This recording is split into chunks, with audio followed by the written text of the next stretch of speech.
Tower Hamlet is gone. Yes, it's gone.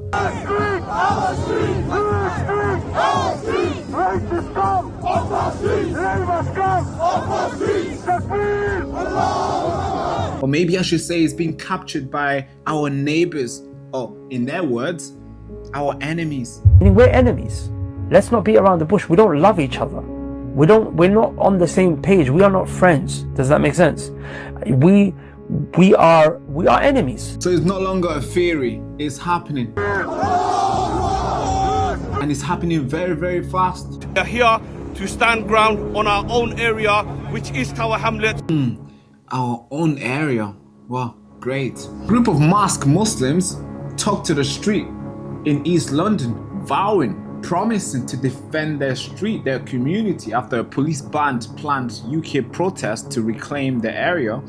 Everyone is here, my people. Alhamdulillah. Have a look.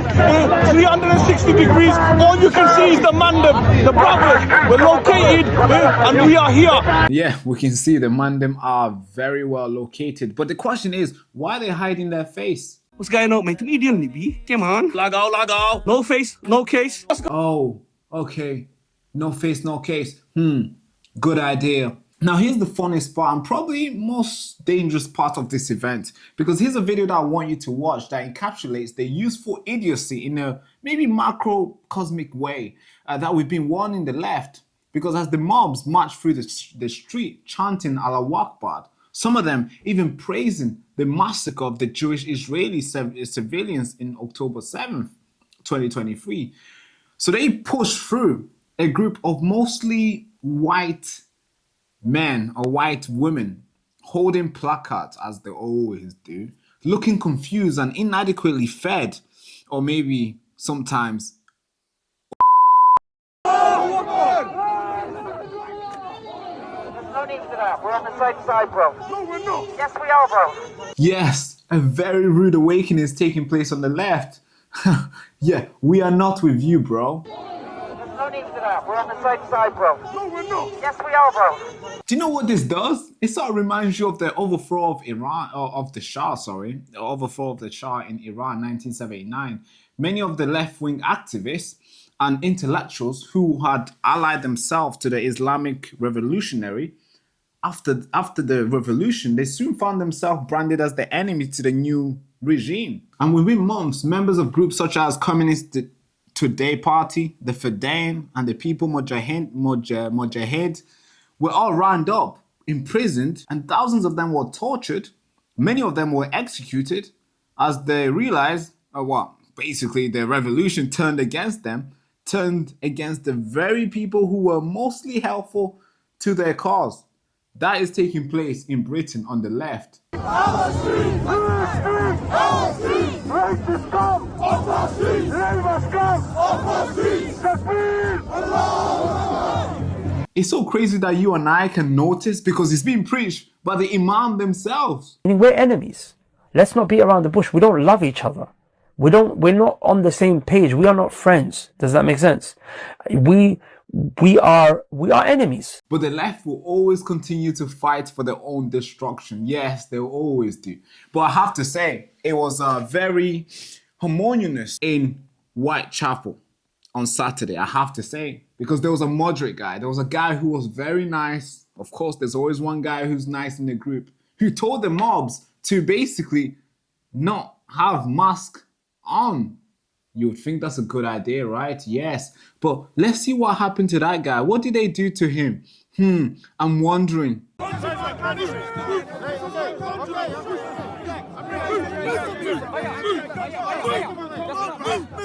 Just come. It's okay. Bro, get the fuck off. It's all right. Why you stop swearing at me? Okay? Same. Okay?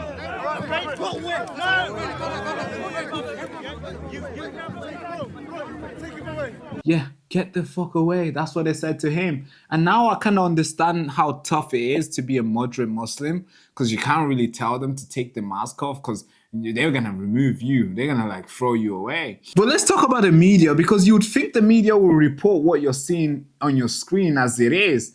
But no, the incredible Guardians attempt to spin the situation as a rerun of the Battle of Cable Street in 1936, when police attempt to escort Oswald Mosley, a British who ran the party called the British Union of Fascist, I think. And he wanted to march through the street of East End, and basically was like a protest, or not protest, I would say, but a planned demonstration that was designed to intimidate the Jewish population. And he wanted to do that. But guess what? There's good people in Britain, always. A coalition of working class residents, including local Jewish people, Irish dock workers, yes, I know.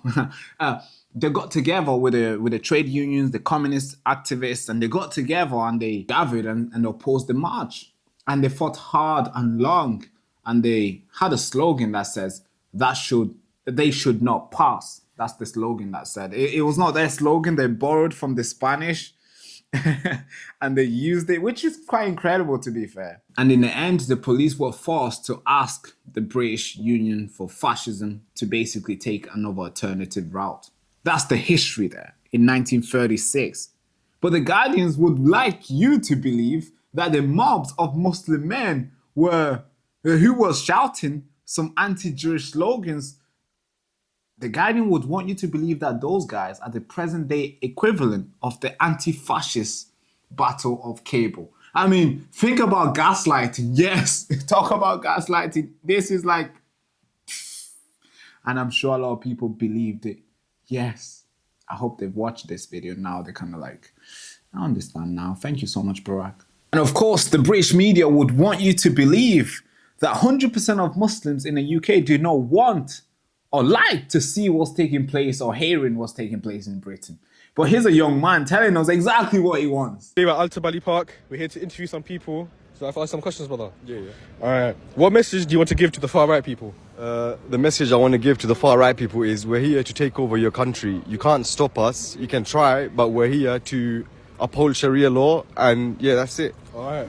Or maybe he's too young for us to take him serious, right? What about a guy who previously ran for parliament telling us what he really wants? Why would we do that when our forefathers were instrumental in rebuilding this country after World War II? It was our grandfathers who worked in the factories 20 hours. It was our grandfathers who came here and ran the infrastructure. It was our grandfathers who bought you the lovely curry, which is your national dish. So how can you tell us to go? We're not going nowhere. We are here to stay. Like I say, we're not here to take part. We're here to take over. I